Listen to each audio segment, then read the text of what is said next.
una sola variable, sino que dependen de un mayor número de variables, dos o tres. Ahora estamos viendo una primer filmina en donde se define la función real de varias variables reales. Ese nombre, o sea, que yo estoy marcando o resaltando, función real dependiente de varias variables reales, es un nombre eh, más o menos común o de divulgación que más estrictamente o científicamente se llama campo escalar. Función real dependiente de varias variables reales. Eh, un campo escalar es un número real que depende del valor de varias variables reales.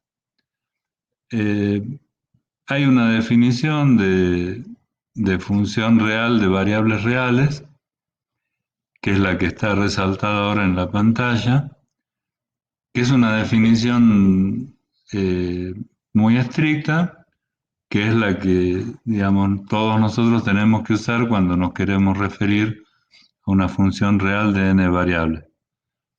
Hay varios signos ahí que yo les quisiera eh, indicar. Por ejemplo, ahora resalté un pedacito de la definición que se lee como yo les voy a decir. F minúscula de función. Y concretamente sería una función real de varias variables reales. Dos puntos es simplemente los dos puntos como los conocemos nosotros.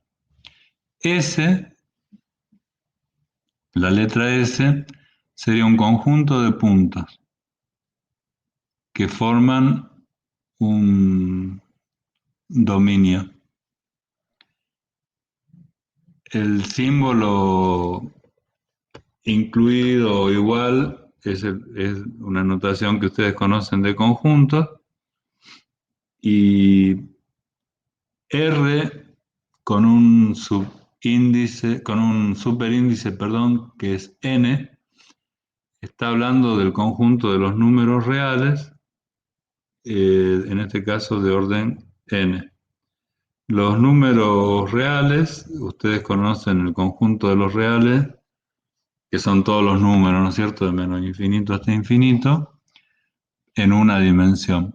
Ahora, si decimos R2, por ejemplo, ya no son todos los números de infinito a menos infinito o de menos infinito a infinito, sino que son con 2 grados de libertad todos los números de menos infinito a infinito y de menos infinito a infinito. Eso forman el plano XY, por ejemplo, R2. Estos son conceptos que un poquito parten de álgebra y geometría analítica, pero hay que refrescarlos, que ahora es lo que vamos a hacer. Y finalmente la flechita indica que se aplica en R. La letra R significa los reales. O sea que una función real dependiente de varias variables reales es una aplicación de un punto que pertenece a un dominio incluido en Rn sobre el conjunto de los reales. Todas eh, digamos, las notaciones específicas, por ejemplo, el punto X perteneciente al conjunto S, ese punto vendría a ser un punto del dominio. A X con negrita lo identificamos como un vector. No se asusten, por favor, por la palabra vector, que tiene como componentes a varias variables. Ahora vamos a trabajar un poco sobre ese concepto. La última parte de la definición, o mejor dicho, el complemento de la definición, por ahí nos da una idea un poquito más clara. Esta función o campo escalar es una transformación de un punto X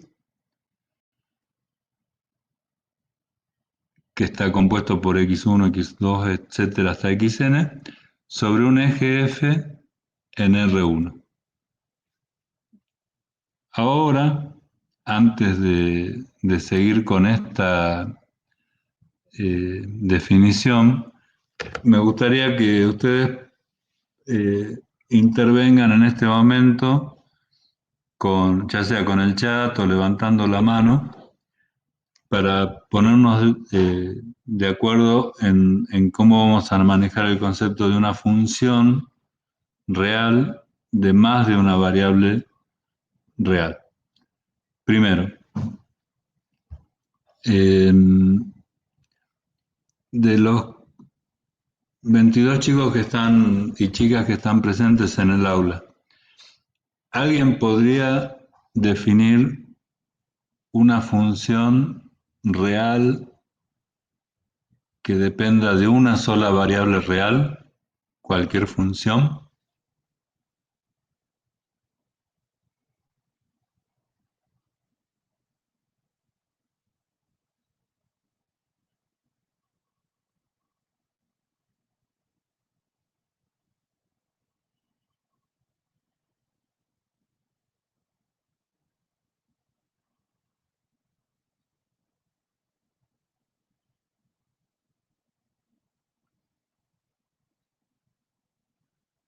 A ver, capaz que me expresé mal. ¿Alguien podría dar un ejemplo de una función real de una sola variable real que tenga alguna aplicación que ustedes hayan utilizado en sus anteriores materias o en otras etapas de sus estudios? Un ejemplo cualquiera de una función que valga números reales y que dependa de una variable real, de una sola variable real, y que hayan usado para resolver algún problema.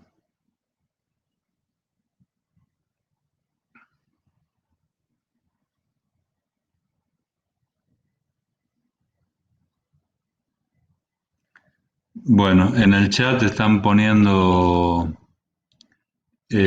tanto Julieta como Franco. Dice, por ejemplo, Julieta dice la velocidad, que depende del tiempo. Lo mismo la aceleración está puesta por Franco. Julieta, ¿vos podrías poner en el chat la fórmula que da la velocidad en función del tiempo? ¿Te animás?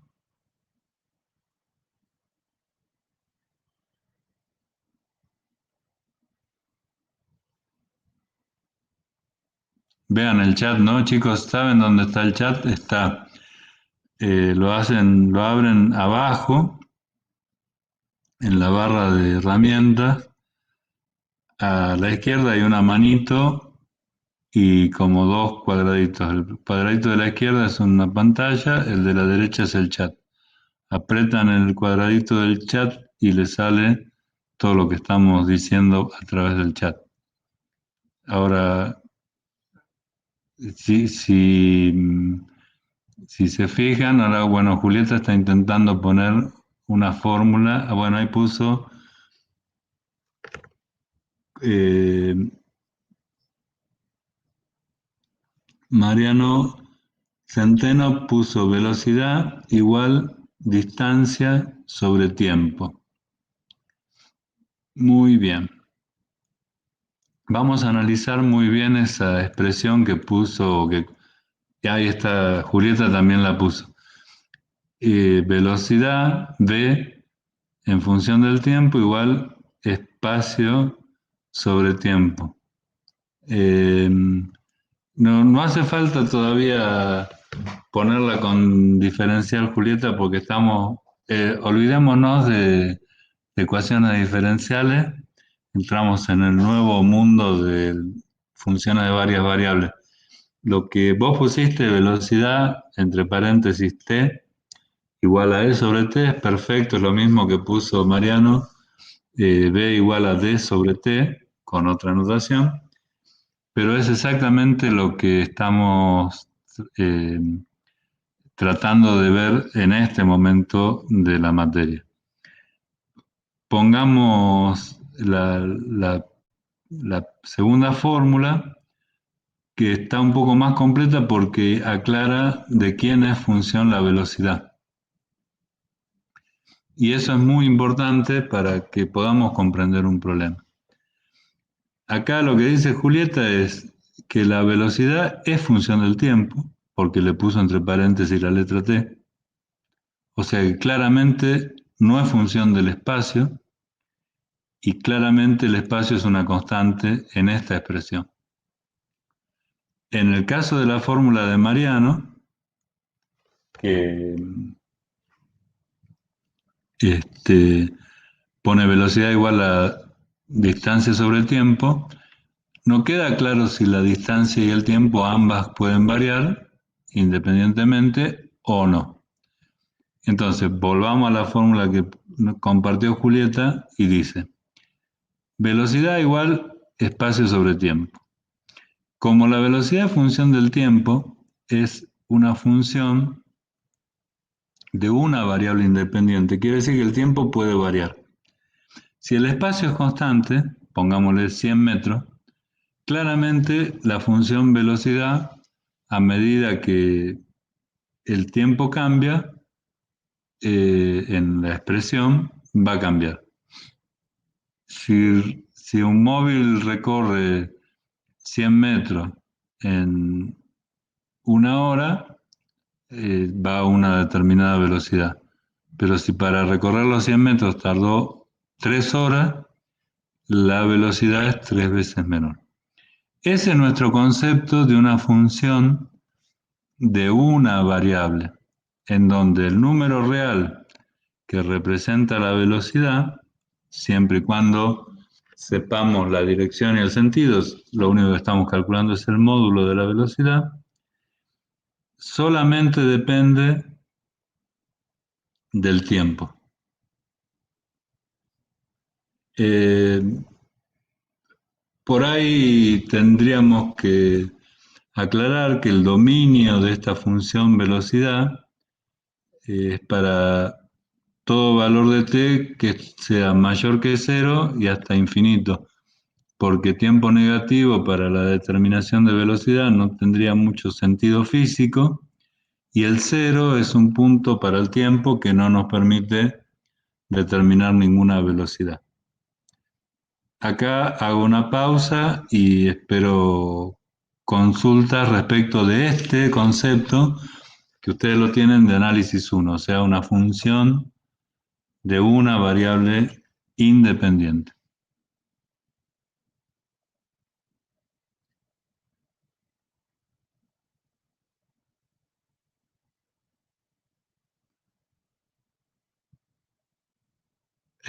¿Todos pudieron ver el chat o alguien no lo vio o no lo ve y tendría que levantarme la mano para saber si no los voy a perder?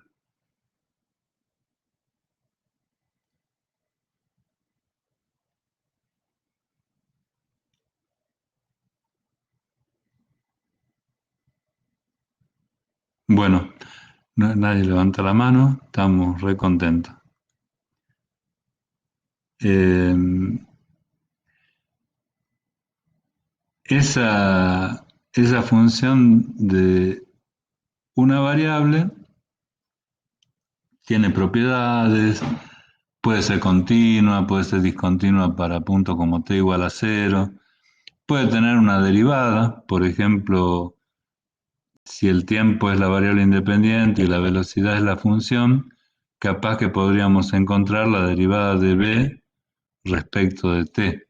Por ejemplo, podríamos integrar respecto de t, o sea, e sobre t integrada respecto de t entre determinados límites también nos va a dar una cantidad, o sea, podemos hacer varias operaciones con esa función de una variable. Ahora, yo lo que les propongo es que ustedes me den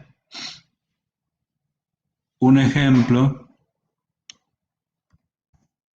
de una función real, o sea, que el resultado de la función sea un número real, pero que dependa de dos variables independientes. Repito, un ejemplo de una función real que dependa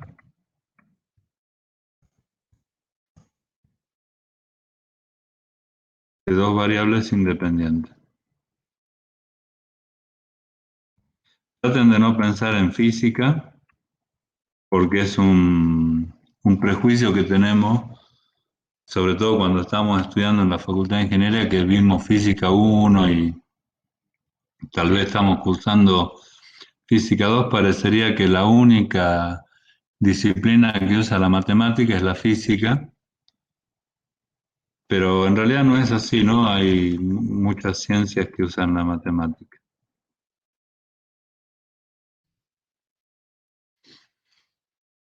Bueno, el Franco pone z igual a f de xy.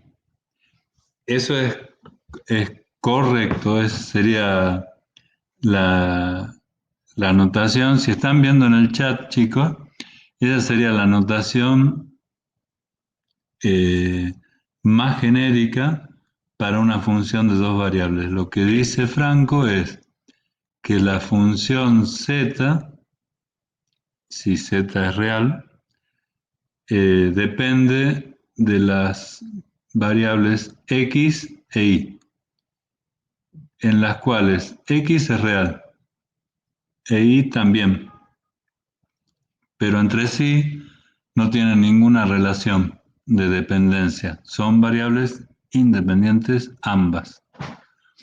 Esa expresión que puso Franco nos es útil para muchas cosas. Eh, ahora te contesto, Franco, lo último del chat. Esa anotación que pone Franco es muy útil para varias cosas. Por ejemplo, el dominio de la función z va a estar comprendido por la parte del plano xy para la cual z tenga un resultado definido. Si z fuera raíz cuadrada de x más y, no estaría definido para puntos en los cuales x más y fuese negativo.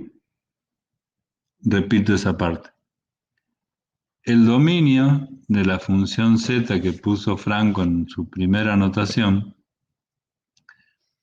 está definido por el conjunto de puntos xy, o la parte del plano xy, tales que no generen la situación de que la función no esté definida. Por ejemplo, si z fuera la raíz cuadrada de x más y, bueno, cuando x más y resulte negativo, z no tiene solución. Entonces, los puntos xy tales que x más y es menor que 0 impiden la validez de la función z, entonces no están en el dominio de la función. ¿Alguna duda ahí en ese punto? Dominio. El mismo concepto del dominio, ¿se acuerdan cuando ustedes veían f de xy? O una función y, mejor dicho, de x.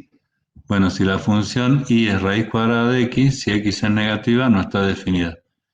X tenía restricciones.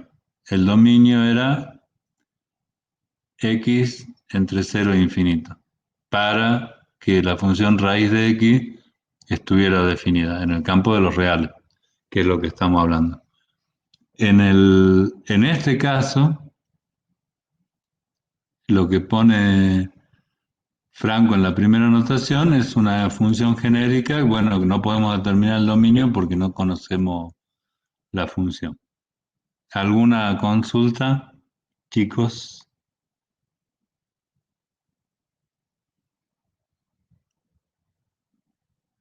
Si quieren levantar la mano.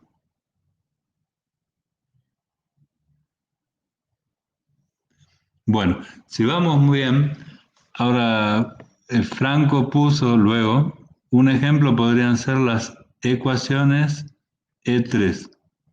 Eso no interpreto qué significan las ecuaciones E3, no conozco esa... Ah, en el espacio. Un ejemplo podrían ser las ecuaciones en el espacio. Y sí, habría que precisar un poquito la terminología de ecuaciones en el espacio, porque sí nosotros podemos dar por sobreentendido que cuando hablamos del espacio en tres dimensiones, pero si lo sacamos de contexto, el espacio puede ser de dos dimensiones, de una dimensión, de tres, de cuatro o de n dimensiones. En el espacio 3 que vos ponés, eh, es justamente cuando trabajamos con funciones de dos variables. Ahora, lo que necesitamos para avanzar en este tema es que ustedes, tal como puso Juliet y como puso Franco, perdón, y como puso Mariano, B, que es una función de una variable, igual a D o E sobre T, que hay una constante y una variable, pongan una función eh, que dependa de dos variables independientes, cuyo resultado sea un número real y que las dos variables independientes también sean números reales. No es sencillo, las conocen ustedes por supuesto esas funciones, no es sencillo encontrar el ejemplo antes de empezar a tratar el tema, pero con un poquito de análisis van a poder encontrar alguna.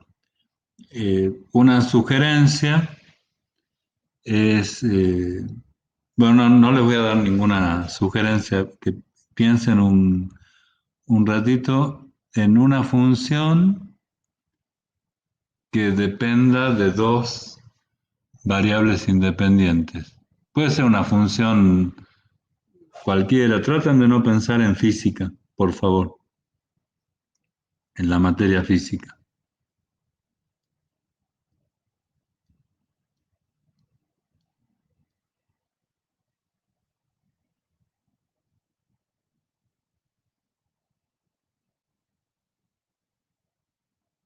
Uy, Dios mío, ahí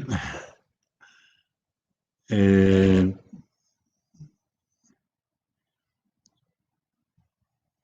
Franco pone la función z que, que depende de x y también de y. Que sí, claro, podría ser, porque ahí z eh, se puede despejar como una función de x y de y. La función z sería la raíz cuadrada de r cuadrado menos x cuadrado menos y cuadrado.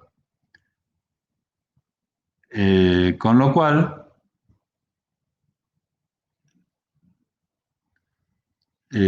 con lo cual es una función de dos variables, x e y pueden tomar cualquier valor, pero z va a quedar definido una vez que definamos x e y. También acá podríamos entender que el dominio de la función está limitado a los valores donde r cuadrado menos x cuadrado menos y cuadrado no sean negativos para que z tenga un valor posible real. La siguiente fórmula que pone Ricardo donde está X, y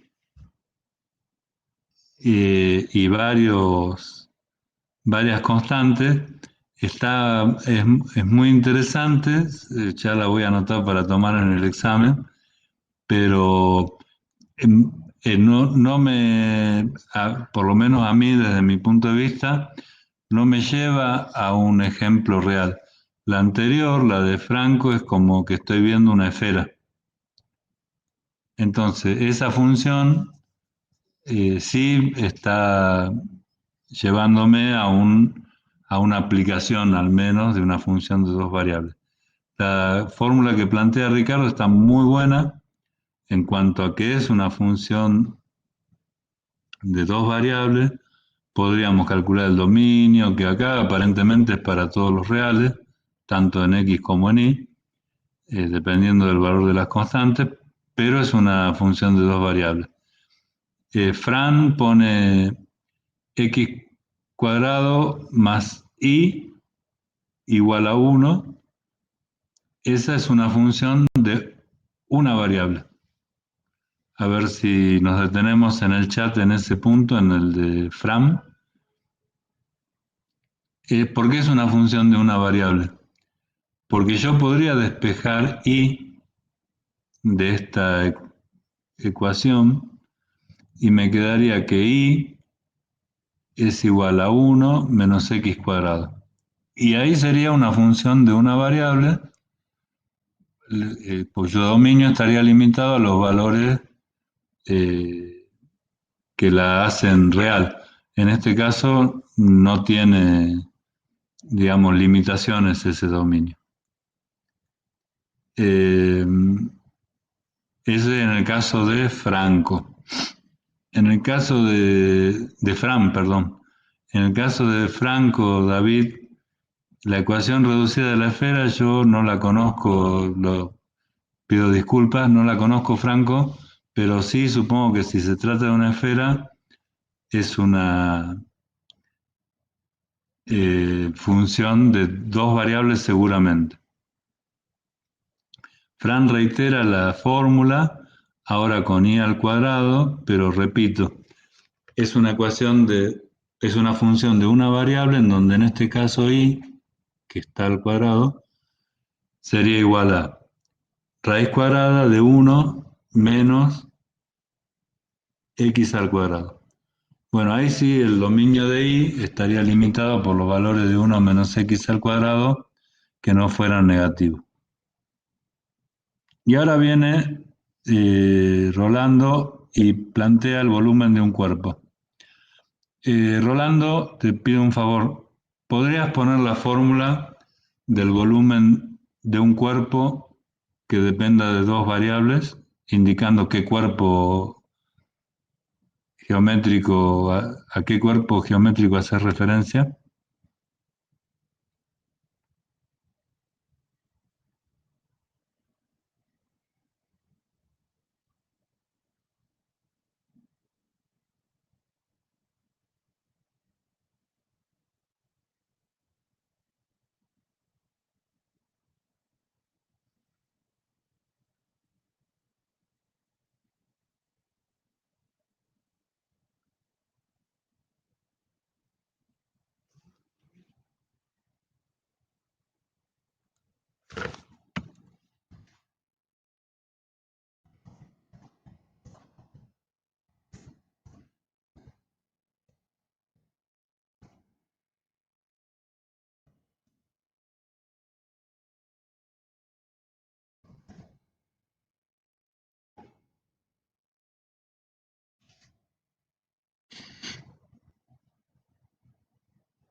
Bueno, muchas gracias, Ricardo.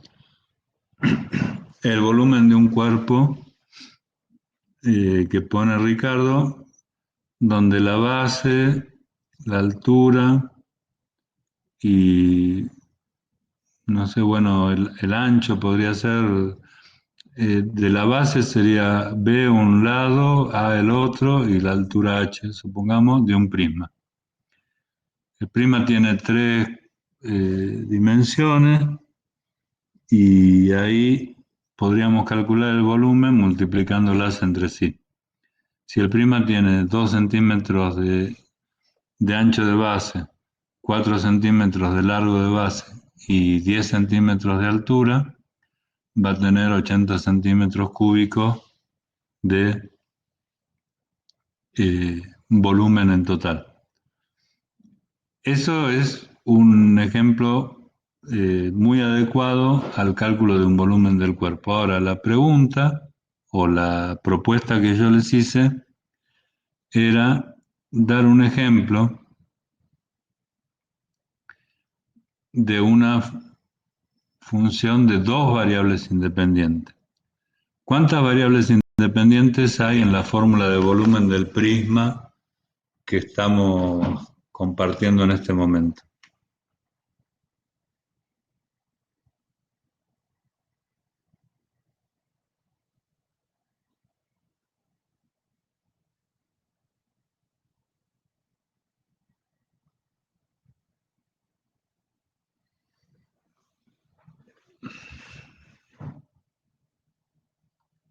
Bueno, Mariano y María tienen razón, tienen tres variables. Entonces, ahí vemos que la función del volumen en este caso tiene tres variables. Ahora yo les voy a escribir,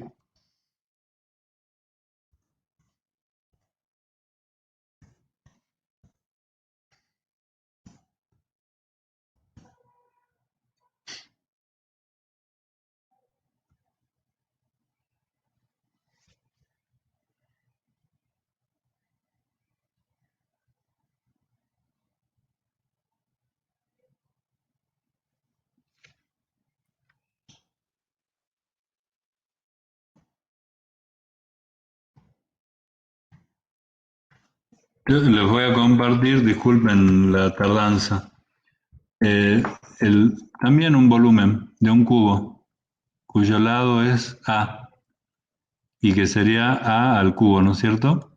¿Cuántas variables independientes tiene la función que representa el volumen de un cubo?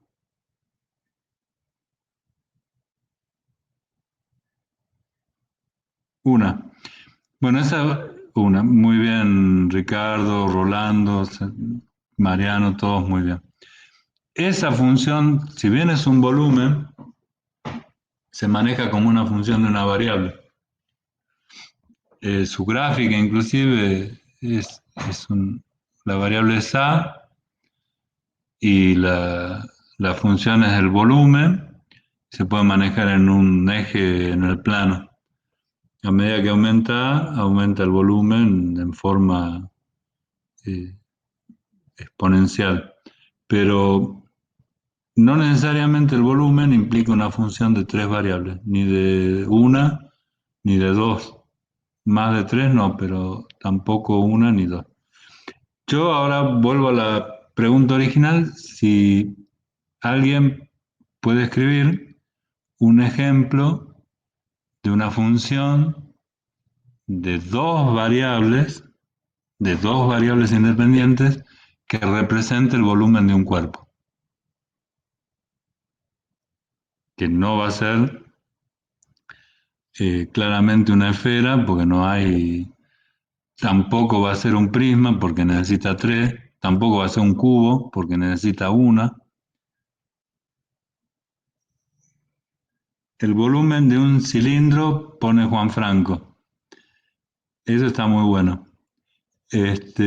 A ver, eh, Juan pone que el volumen, en este caso de un cilindro, es la función B corta, que depende del radio del cilindro y de la altura.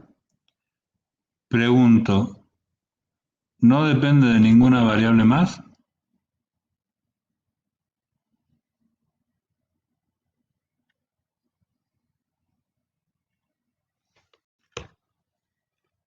No. O sea, no hay posibilidad de que nosotros encontremos, no, profe, no hay posibilidad que nosotros encontremos otra variable que nos haga modificar el volumen del cilindro. Es imposible que eso ocurra.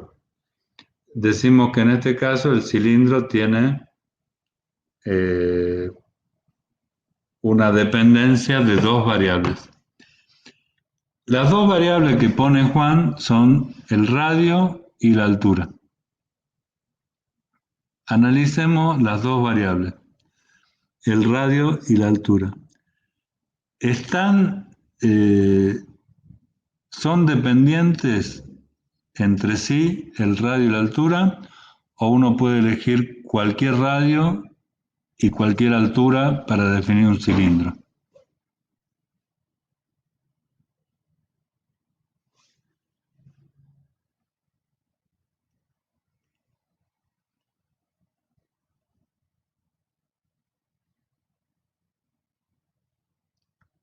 Dice Mariano, Franco, Ricardo que no dependen de sí, pero están limitados a los positivos, son independientes, se puede elegir cualquier radio, tienen que ser positivos. Bueno, con esa respuesta, con esas cuatro respuestas, analizamos dos cosas. Primero, yo diría, como dijo Mariano, se pueden elegir cualquier radio y altura,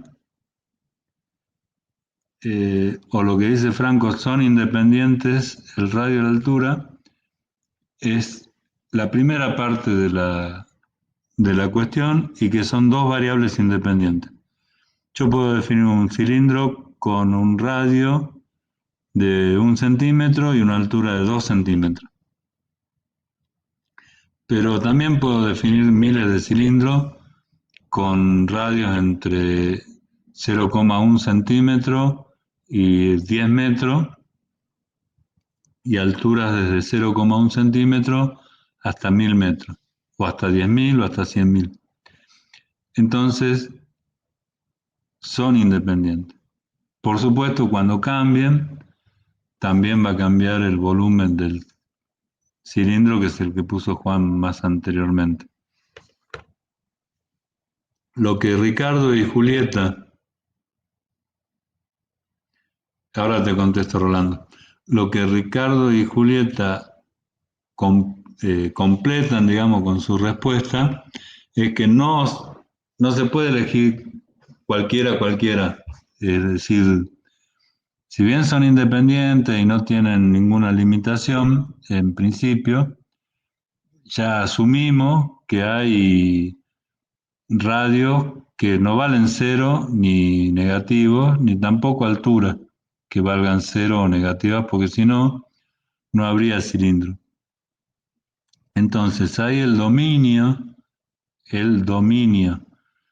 de R y H, que serían el radio y la altura, estaría circunscripto a los reales positivos, pero siempre reales. Cuando nosotros ponemos un número real positivo en lugar de R y otro número real positivo en lugar de H, el valor de B, ¿en qué campo numérico queda definido? Real, complejo, entero, reales positivos en los reales. Muy bien. Ese sería como una especie de, de corolario para este concepto, que una función real de dos variables reales es un número real que depende del valor de las variables reales. Va a estar definido siempre que las variables reales se encuentren comprendidas en el dominio de la función. Y ese dominio de la función es una porción del plano XY. Imagínense por un momento, ahora ya enseguida le contesto a Rolando, por favor. Imagínense por un momento que ustedes están viendo el dibujo o la gráfica de una función de una variable. Ustedes están muy acostumbrados a ver un eje horizontal con X y un eje vertical con Y. Y en el primer cuadrante de esos dos ejes, una curva que representa la función. No sé, como por ejemplo seno de X. El dominio es una parte del eje X y la imagen de la función es el dibujo de la curva. Eso para una función de una variable. Cuando pasamos a una función de dos variables, requerimos un esfuerzo mental adicional para empezar a imaginarnos cosas que no se pueden escribir en un papel. El dominio ya no está en el eje X, sino que está en el plano XY. Y la curva que representa la función, el dibujo, ya no es una curva, sino que es una superficie y que está medida sobre el eje Z. Para cada punto XY hay un punto Z. Con respecto a la pregunta de Rolando, y como para cerrar esta etapa de, de ejemplos, eh, y antes de entrar a mostrar los gráficos y todo eso, me gustaría que Rolando, eh, suponiendo que el prisma tiene en su base el lado vale A, la letra A, y la altura H. ¿Podrías escribir la fórmula del volumen del prisma, Rolando?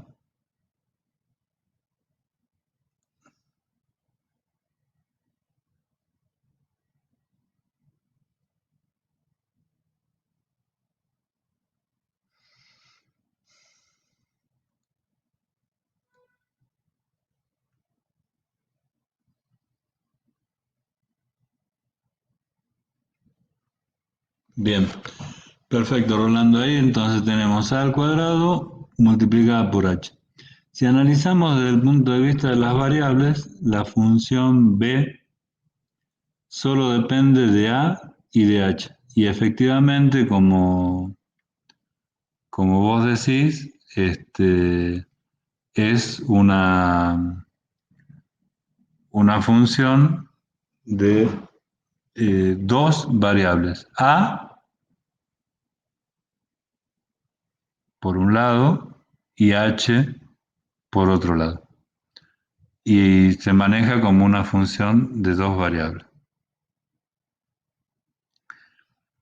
En la siguiente filmina hay una representación o un ejemplo, por ahí lo podríamos llamar, del caso de la esfera que ustedes plantearon hace un momento. La función z de x y eh,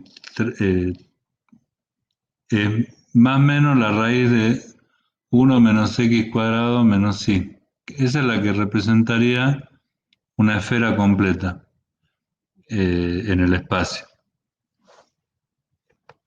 Lo que nosotros estamos representando acá, en esta filmina, por empezar, es el dominio de la función. Nosotros en el dominio lo que vemos es un par de ejes coordenados x, y, en donde están las variables independientes, que son x e y. La fórmula que nos da la esfera que está arriba, eh, que sería 1 menos x cuadrado menos y cuadrado raíz cuadrada, tiene como resultado, según valga x o y, valores imaginarios o valores reales. Para que el campo escalar esté definido como un valor real, nunca x cuadrado más y cuadrado deberían ser menores, mayores que 1, porque al restarlo nos daría un valor negativo para la raíz. Todos los valores de x e y que estén más chiquitos que el valor 1 en la suma de los cuadrados y que estén dentro del dominio S, permiten calcular la esfera o determinar la esfera. Si ustedes se fijan, el,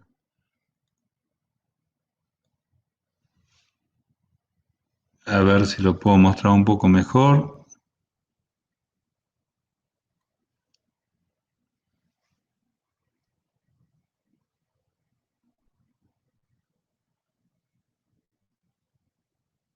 No, me parece que no. Vamos a hacer nomás como estaba antes.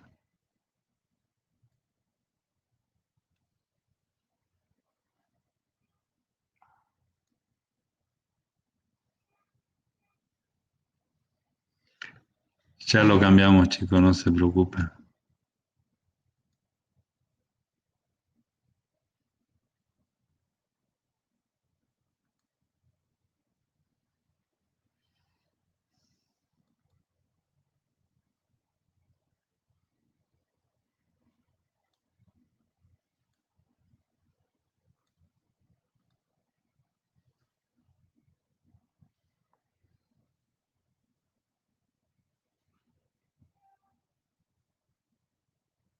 Bueno, volvimos. Quise agrandar la imagen y empieza a protestar mi computadora, así que dejamos ahí.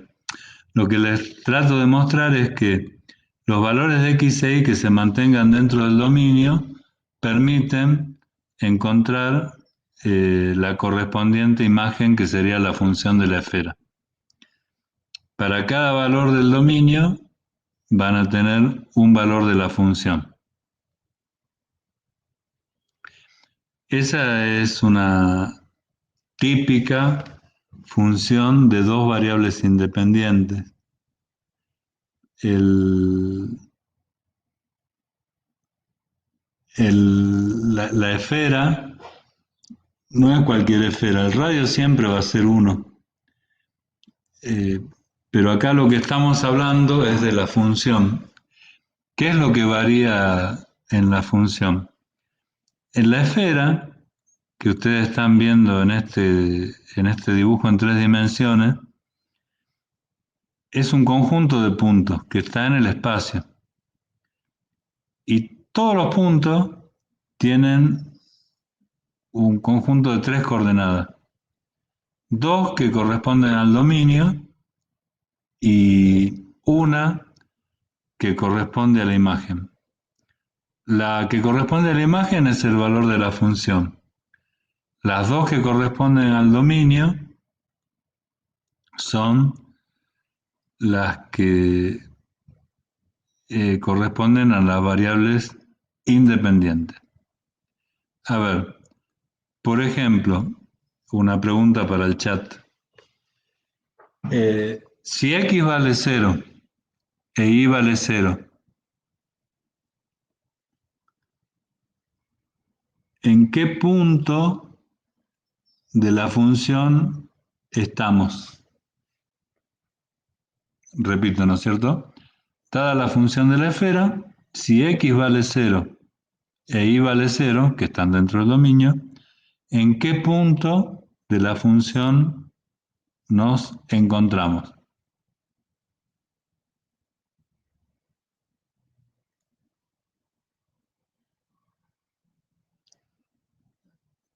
Eh, Mariano serían los puntos más menos 1 y después Julieta y Franco el punto 1 y Julieta corrige con el más menos 1 Fabiana hace una notación mucho más ortodoxa, digamos, mostrando la función y, y lo que tenemos que ver acá es que efectivamente, como comentaron los chicos y las chicas que intervinieron recién, va a haber dos puntos de, de la imagen, digamos, en los que tenemos representada la esfera. El uno y el -1. O sea que dentro de la figurita de la esfera estaríamos en la parte de arriba de la esfera con el +1, por ejemplo, y en la parte de abajo de la esfera con el -1. Y acá viene una cuestión que es muy importante y que también va enganchada con el concepto que ustedes tienen de funciones de una variable. La definición de función en cualquiera de los marcos teóricos de la matemática y en cualquiera de los niveles de complejidad de la matemática, la definición de función impide que para un punto del dominio la función tenga dos valores diferentes. No es una función aquella expresión que para dos puntos, para un punto de su dominio, tenga dos, dos o más resultados diferentes. ¿Se acuerdan de esa definición, chicos?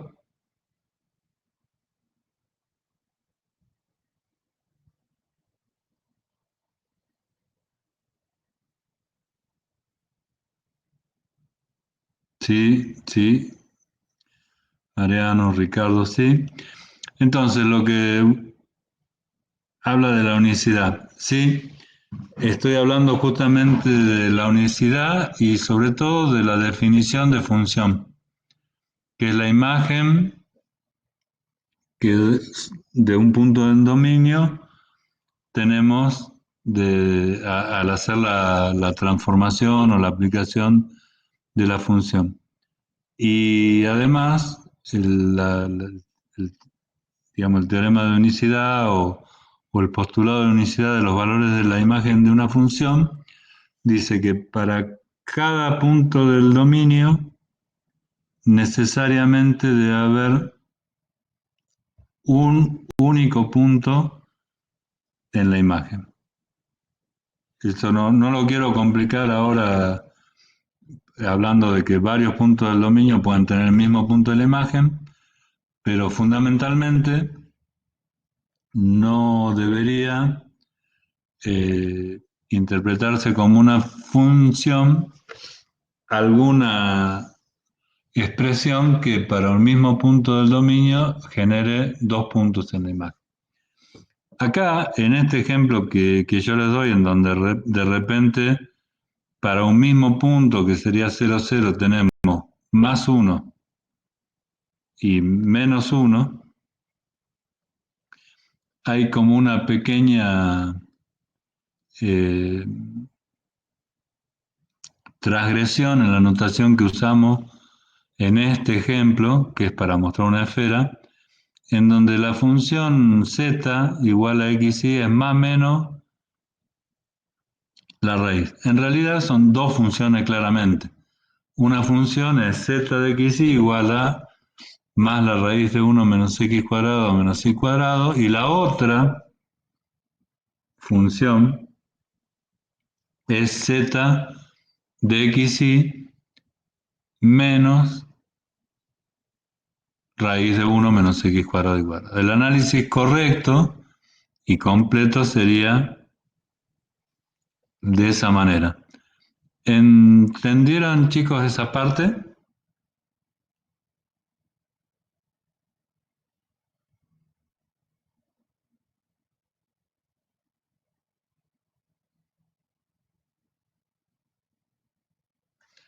Bueno, bueno, gracias por contestar sobre todo. Eh,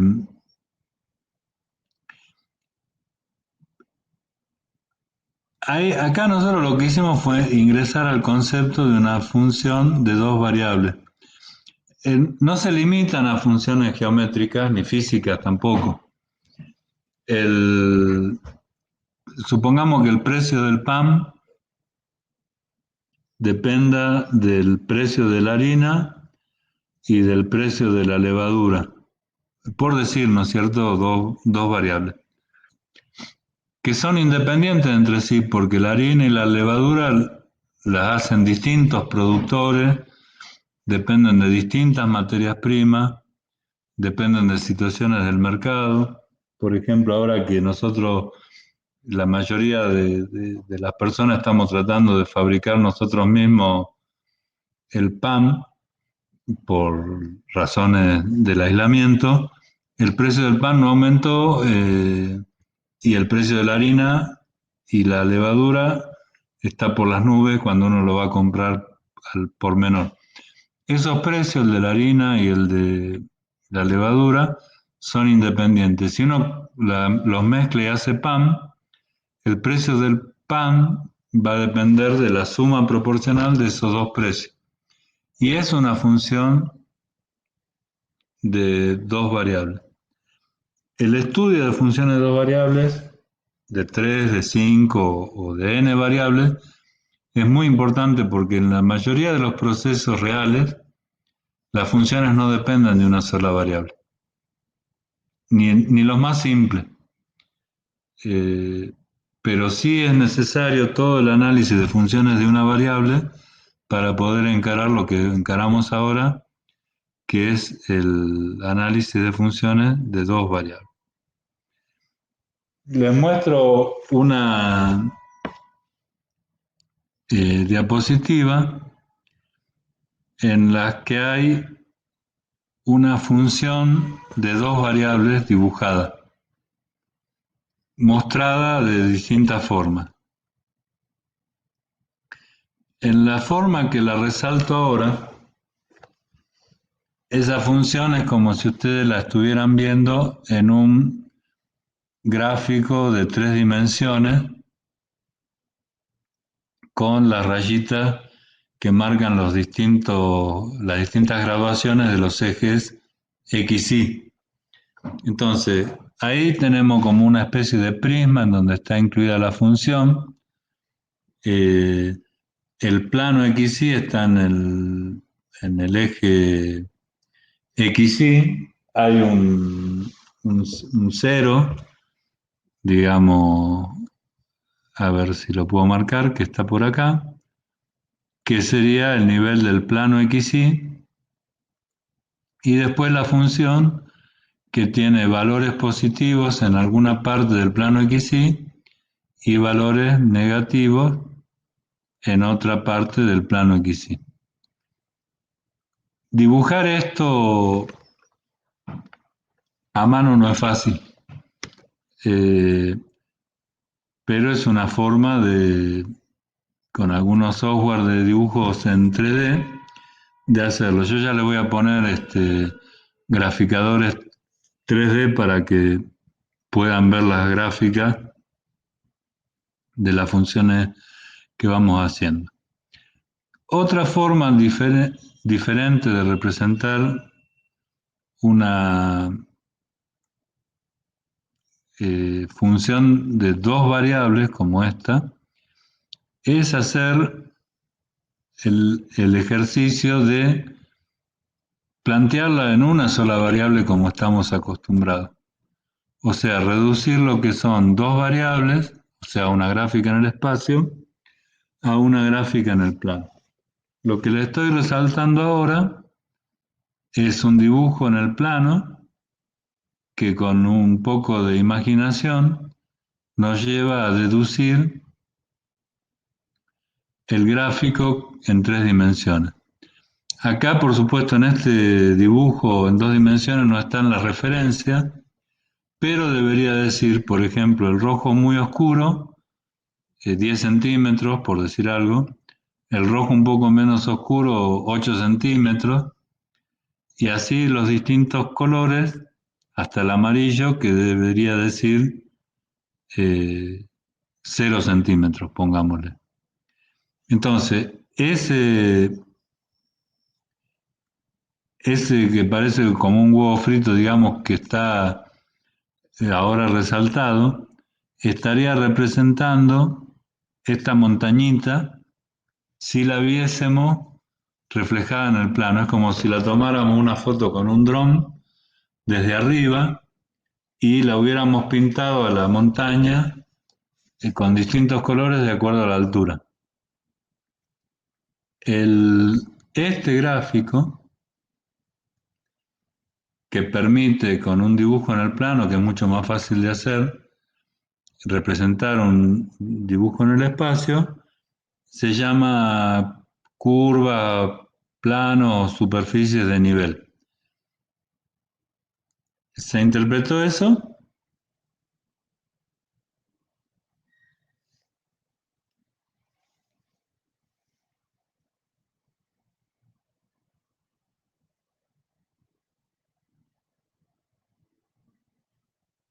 Bueno, gracias.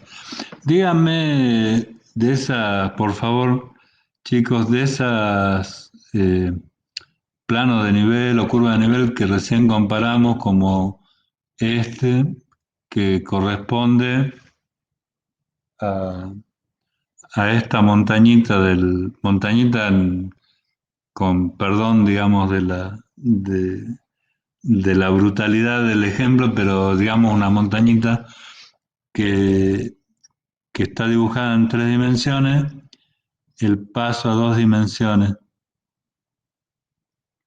¿Les recuerda alguna gráfica de ese tipo que hayan visto en alguna materia del secundario? No sé, no les voy a decir la materia porque se van a dar cuenta rápido. O en algún... O sea que los gráficos parecerían zonas de un mapa. Claro, exactamente. Geografía. Muy bien. Cuando ustedes tienen que dibujar un mapa con las montañitas y todo, hacer un mapa en 3 dimensiones cuesta mucho o en relieve, por decirlo de alguna forma. Ahora no tanto porque hay muchas técnicas para hacerlo, pero hace mucho sí costaba. Entonces, los accidentes geográficos de una zona se relevan. Exacto, Rebeca, en topografía es así, también, perfecto. Los accidentes geográficos de una zona se relevan por altura, por ejemplo, y se van marcando puntos de igual altura, que se llaman curvas de nivel, curvas para el cual el nivel es el mismo. Con todas las curvas de nivel dibujadas, uno sacaría una foto desde arriba y le va a dar una imagen como esta que vemos acá, en donde lo único que estaría faltando es en cada línea incorporar cuánto mide de altura, 0, 100, 2000, 13000. Hay muchas posibilidades de usar curvas de nivel para simplificar la representación de figura. Eso eh, se puede usar no solo para curvas de nivel, como su nombre lo indica, nivel, sino para otras cosas. Por ejemplo, cuando ustedes tienen que ubicar isotermas en un determinado lugar, son líneas de igual temperatura. Entonces pueden poner las temperaturas en un país o en una provincia en una hora determinada con curvas que las unen. Por ejemplo, Si uno hace un mapa de isotermas, también va a tener curvas de nivel. O un mapa de profundidad en el mar, eh, o un mapa de radiación, por ejemplo, ahí explotó una bomba atómica y queremos poner un gráfico en donde nos dé la radiación persistente en función de la zona del lugar. Bueno, la zona del lugar está en el plano XY y la radiación es la que mediríamos con un aparato en esa zona. Podemos hacer una función de dos variables que sería la variable independiente de la radiación en alguna unidad de medida y las variables independientes la localización del punto en el país o en la región. Entonces, encontramos todas las zonas en donde la radiación es 100, por ejemplo, y las unimos con una línea. Eso también es una curva de nivel. Las curvas de nivel son muy interesantes para trabajar eh, en muchos aspectos de funciones de dos variables.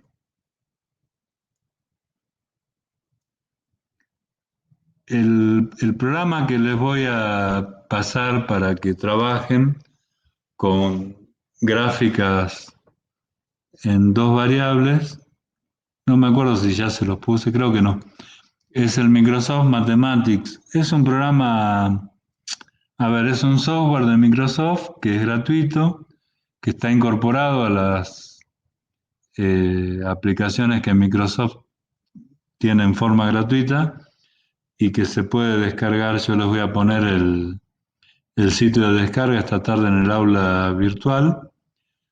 Y es simple.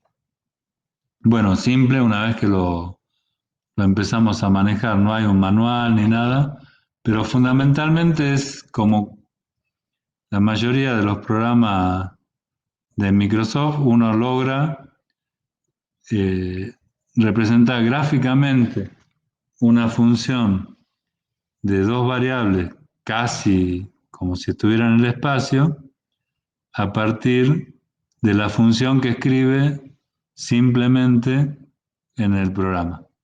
Entonces acá dice z igual a 3x menos 15y y el gráfico de la función sale directamente. Después, bueno, tiene muchas opciones de cambiar colores y demás, pero fundamentalmente es para que nosotros podamos ver si la función que estamos imaginando es la que realmente existe.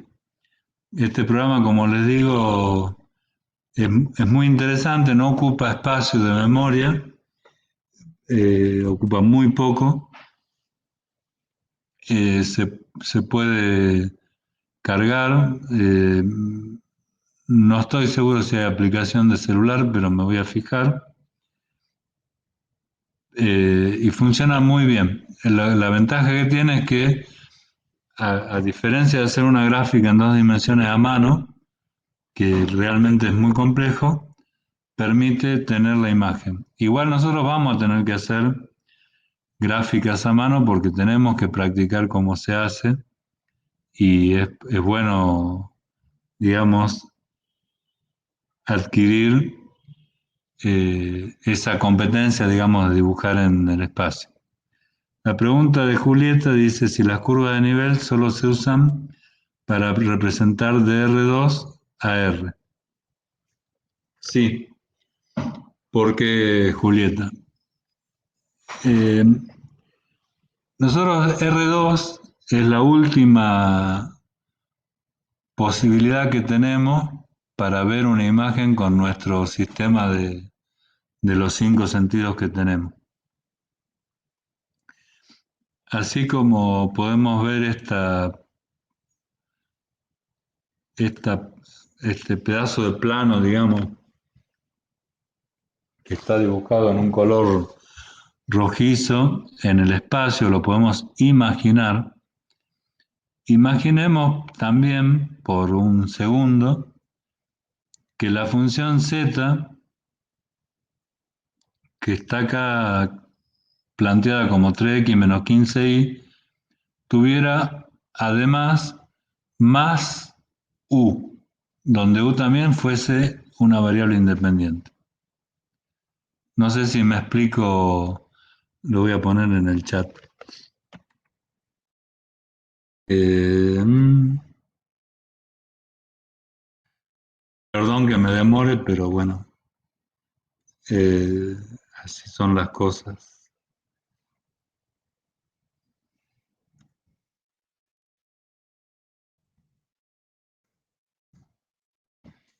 Vamos a poner Z, un segundito chicos, por favor.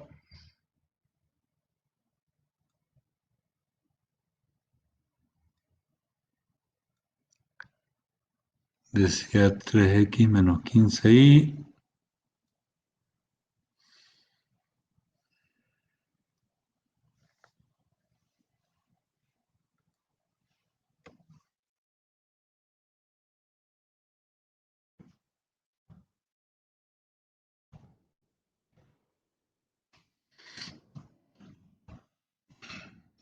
Vemos la función que puse ahora en el chat, z igual a 3x menos 15y más u.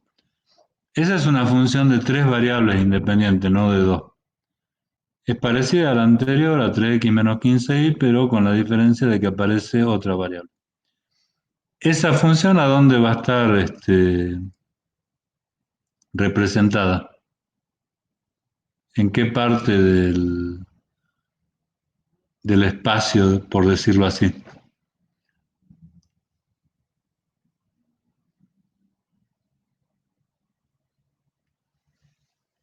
Vamos a ir por parte antes de que empiece en R3. No, sería en la cuarta dimensión, sí, tal cual. En R3, ¿qué es lo que vamos a tener representado, Julieta, Franco y todos los demás? ¿Qué es lo que va a estar representado en R3?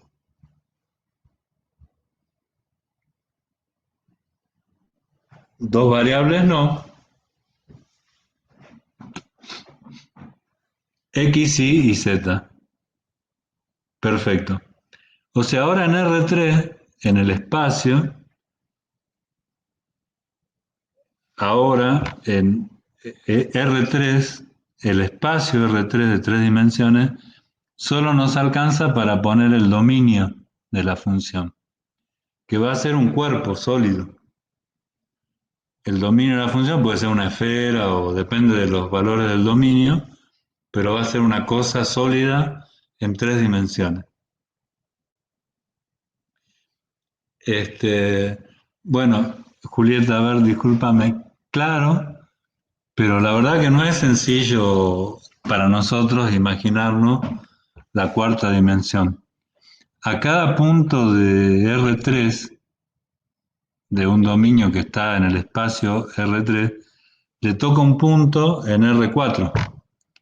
¿Y a dónde lo vamos a graficar? ¿En qué lugar de nuestra mente cabe una gráfica que esté en el espacio de cuatro dimensiones? No lo podemos hacer físicamente, ni tampoco con un software, porque por más software que nosotros tengamos, no podemos representar espacialmente una cuarta dimensión. Esa es una limitación de nuestro esquema, digamos, de la raza, digamos. A ver qué ponen acá los chicos. El tiempo. Sí, el tiempo podría ser la dimensión número 4. Es algo como un cubo dentro de otro con los vértices unidos. Bien, muy interesante lo que están poniendo. Vamos por parte. Eh, Dice, si el tiempo, dice Franco, se podría tomar. Sí, es muy común que el tiempo sea la cuarta dimensión para la mayoría de los procesos. Para nosotros que nos movemos en tres dimensiones, nunca tenemos en cuenta el tiempo como una dimensión y la verdad que nosotros nos movemos en tres dimensiones físicamente, pero en cuatro dimensiones si consideramos el tiempo. Hoy, por ejemplo, en este instante, nosotros estamos en tres dimensiones. Ustedes, eh, yo acá en mi casa, ustedes en el lugar donde estén trabajando están en tres dimensiones. Pueden mover los brazos para arriba, para el costado, este, para atrás, para adelante. Pero además está transcurriendo el tiempo. Cada segundo que pasa, estamos cambiando también, nos estamos moviendo, aunque no sean las tres dimensiones del espacio. Entonces, claramente el tiempo es una cuarta dimensión para nuestra vida diaria. Cuando hablan del cubo dentro de otro cubo, el tesseracto o las teorías de las cuatro dimensiones son todas válidas. Nosotros en este curso de análisis matemático 2 no pretendemos, digamos, avanzar sobre las dimensiones más allá de la tercera, pero sí pretendemos que para el análisis de funciones de varias variables tengamos muy en cuenta lo que dice Álvaro o lo que dijo Álvaro hace unos 5 mensajes atrás en el chat. Que no lo podamos imaginar a una función de 4 variables, de 3 variables, de 10 variables, que no la podamos imaginar en el espacio, no evita o no impide o no clausura la posibilidad de su existencia. Yo les voy a dar un ejemplo, o tratar de dar un ejemplo mucho más sencillo que la complejidad de la matemática muy avanzada del análisis multidimensional. Si ustedes eh, tienen la necesidad, por alguna razón, ¿no es cierto?, en alguna vez en su carrera, de determinar el costo de producción de un determinado bien, como por ejemplo podría ser eh, un, una unidad de acero. Por dar un simple ejemplo, en cualquier industria que le dan esa, o de papel o de algún material como litio o, o plomo en las minas, bueno, si tienen que determinar el costo de 1 kilo, cuando empiecen a determinar la función de ese costo, se van a encontrar con que tal vez incluyan 60 variables.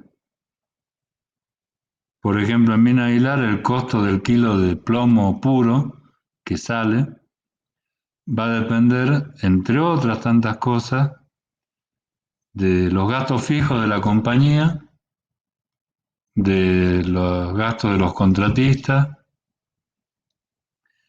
de el gasto de los sueldos, que no son fijos, de el gasto del servicio médico, del gasto del proceso de concentración, del gasto de los insumos, del gasto excepcional por algún accidente que genera que eh, que alguna parte del proyecto se rompa y haya que reconstruirlo, y por el costo de la ropa de trabajo de los operarios, por el costo del agua que se le da para mantenerse en los horarios de trabajo. Todas esas variables que son independientes entre sí, por ejemplo, el costo del agua mineral que le dan a los obreros, no tiene relación con el costo de la ropa de trabajo, pero ambos costos influyen en el valor del costo total del kilo de plomo que saca Minera Aguilar.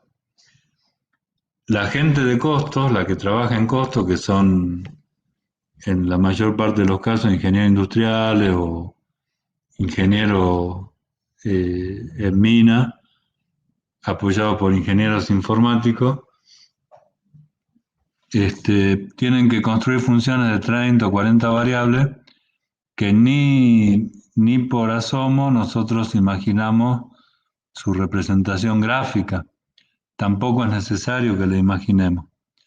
Pero sí necesitamos hacer el estudio de esas funciones, porque cuando nosotros eh,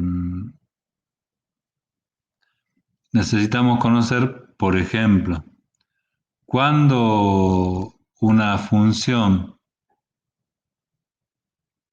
eh, depende de una variable más que de otra, por ejemplo, por ahí para reducir el costo del kilo de plomo nos conviene comprar trajes para el personal de peor calidad, pero por ahí eso influye muy poco en el costo del plomo. Y por ahí hay otras cosas que influyen mucho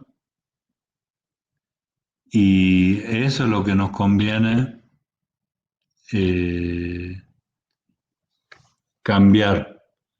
Cuando nosotros eh, analizamos una función de varias variables y analicemos ahora a partir de la clase que viene lo que es límites, continuidad, derivada, vamos a ver que las derivadas de las funciones de varias variables nos permiten eh, manejar ese tipo de cuestiones. Entonces, si bien gráficamente tenemos algunas dificultades para imaginarnos las funciones, como decía Álvaro, existen funciones de 10.000 variables también si quieren. El tema es tratar de entender que todo, todo el marco conceptual es idéntico, completamente idéntico al del análisis matemático 1 que vimos para una sola variable. Y lo que vamos a tener que hacer uso de nuestra imaginación es para transportarnos de una variable a varias variables. ¿Alguna duda, chicos? Si no, los paso al aula de práctica que ya están esperando. Bueno, ahora, bueno, gracias, muchísimas gracias, chicos. Voy a tratar de ir mejorando la forma de dictar clase, a ver si puedo presentar algunos ejemplos en la muestra. Bueno, ahora chicos los invito a entrar en el aula de la práctica, los que quieran, que hoy de 9:30 a 11 tenemos, está habilitada ya, está visible para que se incorporen. Buenos días a todos. ¿Podría ver lo del TP4? Sí, sí, no te preocupes, Julieta. Ahora enseguida lo corrijo.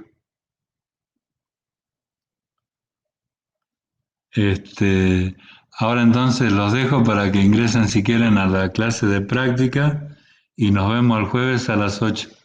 Muchísimas gracias. Un abrazo.